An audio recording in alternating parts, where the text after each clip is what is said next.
What does it mean to be a good friend biblically? Let's use the story of David and Jonathan to find out. If you read the book of 1 Samuel, you would realize that King Saul was really jealous and angry of David's anointing. King Saul knew that David would become king one day and wanted to kill him. And it is within this chaos that we learn the real attributes of a biblical friend. So Jonathan, King Saul's son, becomes a great friend of David. 1 Samuel 20 verse 4, Jonathan says to David, "Whatever you yourself desire, I will do for you."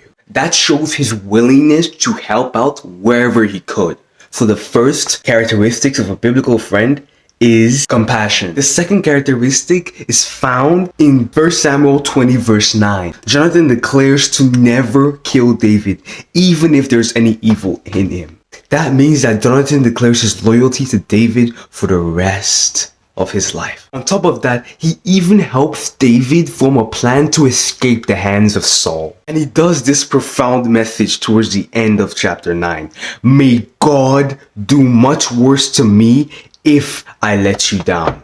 Now, the third characteristics of a biblical friend is love. This comes as no surprise because God is love after all. And the Bible in the NKJV version clearly describes how much Jonathan loved David. It says he loved David as he loved his own soul. And some translations even say he loved David much more than his own soul, which means that he wasn't afraid of death for the sake of that friendship. And that leads to the fourth characteristic of a biblical friendship, which is sacrifice. A biblical friend is willing to be persecuted for the friendship. We see that as Saul literally tried to kill his own son for having any relations with David and being a friend to him in times of trouble. I mean, Saul was so angry that David escaped his hand due to the help of Jonathan's plan and David's plan that he literally threw a spear at his own son. But that didn't stop Jonathan from still helping David. He was not afraid of the persecution, and he used the opportunity to warn David